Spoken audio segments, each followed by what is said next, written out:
कक्षा 10 का जीव विज्ञान का कुछ इम्पोर्टेंट प्रश्न है जो बोर्ड परीक्षा में 20 नंबर जो पूछे जाते हैं। तो उसमें से पहला प्रश्न है कि पत्तियों में गैसों का आदान प्रदान कहाँ होता है।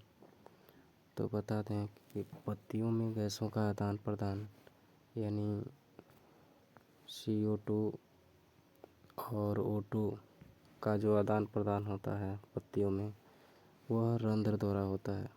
जो पत्तियों में स्टोमेटा रंध्र यानी छिद्र जो होते हैं, उन्हीं छिद्रों द्वारा CO2 और O2 का आदान प्रदान होता है।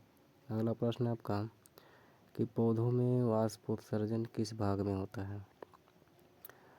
तो बता दें पौधों में वाष्पोत्सर्जन की क्रिया जो होती है वह पत्तों द्वारा होती है, यानी जड़ों द्वारा जो जल पौधे आवश्यकता से अधिक अवशोषित कर लेते हैं तो उसको पत्तियों द्वारा उत्सर्जित कर देते हैं, और यही जल उत्सर्जित करने की जो क्रिया है वो वाष्पोत्सर्जन कहलाती है। तो वह क्रिया पत्तियों द्वारा होता है। अगला क्वेश्चन आपका है कि मानव रक्त में उपस्थित यूरिया की सामान्य मात्रा होती है। तो बता दें कि मानव रक्त में जो यूरिया होती है उसकी सामान्य मात्रा 20 mg होता है, यानी 20 मिलीग्राम।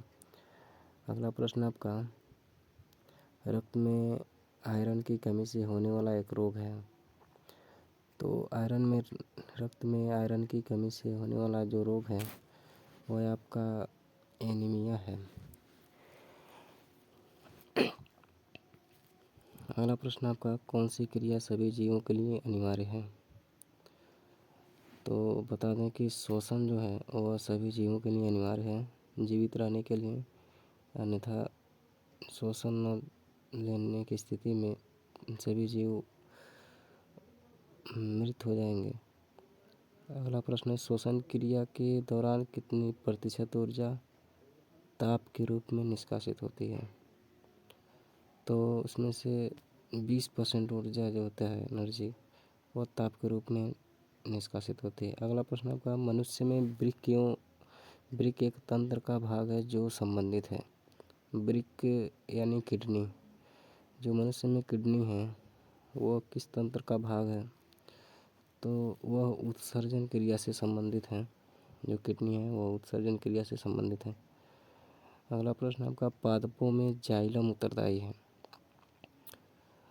तो आपको बताते चलें कि पादप में जाइलम वाले भाग से जल का वहन किया जाता है। पौधे जो होते हैं वह जड़ से जल को अवशोषित करते हैं, और जाइलम वाला भाग ही क्या करता है, पौधों के प्रत्येक भागों तक जाइलम वाले भाग से लेकर के ऊपर तक चढ़ाता है, हर पत्तियों के अंगों तक पहुंचाता है। तो जल का वहन करना। ये रक्त में किसकी उपस्थिति के कारण लाल दिखता है। तो उसका आंसर होगा हीमोग्लोबिन। देखिए, जो हीमोग्लोबिन होता है वह उनके दो भाग होते हैं। एक होता है हीम और दूसरा जो भाग होता है ग्लोबिन। तो जो हीम होता है वह 5% भाग होता है, और जो ग्लोबिन होता है उसमें फेरस होता है, यानी फेरस की मात्रा ज़्यादा होता है, यानी लौह तत्व की मात्रा ज़्यादा होती है, और इसी की कमी से एनीमिया हो जाता है। अगला प्रश्न आपका, पौधों के वायवीय भागों से जल के निष्कर्ष की क्रिया कहलाती है। तो पौधों के वायवीय भागों से जल के निष्कर्ष की क्रिया जो होती है वह वाष्पोत्सर्जन कहलाती है। हमारा YouTube पर एक वीडियो है जो मस्तिष्क पे आधारित है, उसको आप लोग देख सकते हैं।